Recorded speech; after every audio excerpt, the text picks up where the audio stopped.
All right, still waiting on that press conference by Sheriff Jeff Dean in Thousand Oaks, California, on the shooter and the shooting that claimed a dozen lives, 13 if you include the shooter. Right now, California Democratic Congressman Eric Swalwell joins us.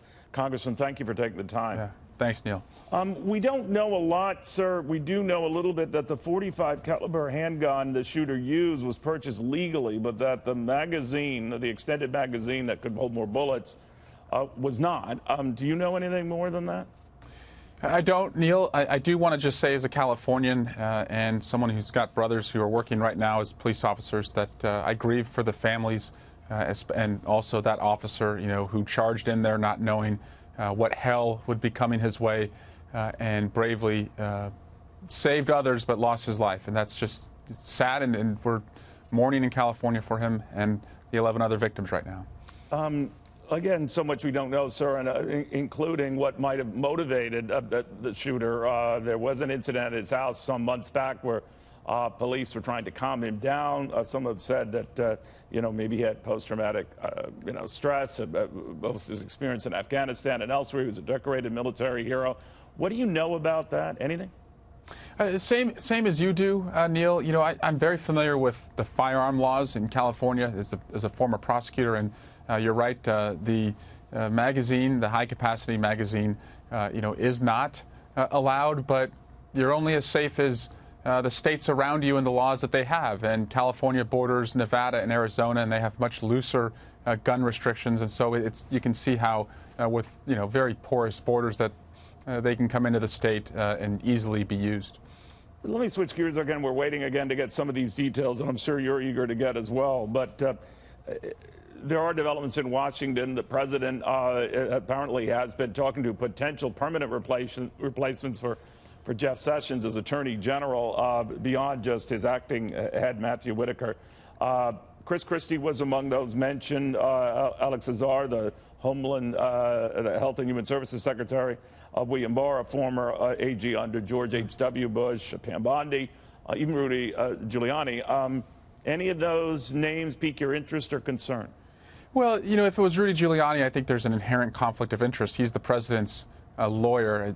I would be very surprised if he would be confirmed. Even as loyal as the Senate is to the president, I think that's an obvious problem, Neil. But, I hope that as it relates to the Russia investigation, the lead investigator would be someone who would treat the president as he would treat John Doe suspect or John Doe witness, and just follow the evidence and not come in, as Mr. Whitaker has, with pre-drawn conclusions. I think the American people just want this to be an investigation like any other person and put the politics aside.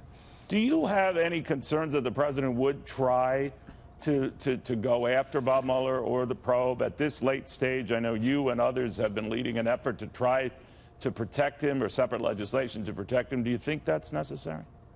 Yes, and it's actually bipartisan legislation. It came out of the Senate Judiciary Committee. I wish the Senate would pass it on the floor. We have legislation in the House that we will seek to move forward when we're in the majority, and hopefully momentum would build. But I think it's necessary because past his prologue, Neil, the president has already fired James Comey. He's now fired Attorney General Sessions. I think it's clear that he wants to... But wouldn't the president, by definition, reject that or potentially veto that anyway, and that it would be a moot point? Oh, well, it'd be overridden, I hope. I hope that... Well, you need two-thirds to do it. You need two-thirds, and we've overridden, presidents before. Sure. I was a part of overriding, Barack Obama on a vote. So people can override the president in their own party. But, Neil, it's really, the American people spoke on Tuesday, and I think they want a balance of power against abuses of power. Real quickly, sir, there's a report in Politico and now elsewhere that you're seriously considering a run for president. Are you? I saw there was a source there, Neil. I'm going to have to talk to my mom and tell her to stop talking to Politico.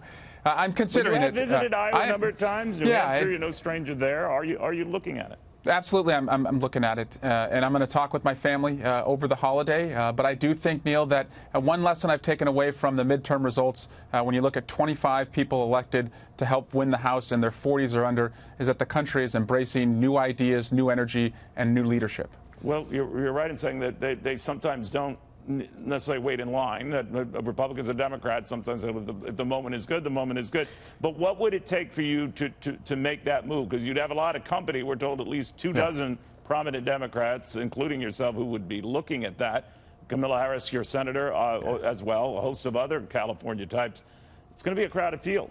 That's right. There's no reservations. It's walk-ins only. But I think that what the American people are looking for is someone with experience. I've been in the House for 6 years. I was a prosecutor for 7 years before. Someone who knows the American people. I've grown up knowing want and seeing grit and how hard my parents worked to make me the first in the family to go to college. And someone who can defend our country when it's on the ropes. And I've been in the mix of this Russia investigation, and people know where I stand. So I'm looking forward to making the decision. It's not one that's easy, Neil, but we'll keep you updated. All right, please do. Thank you, Congressman, very, very much.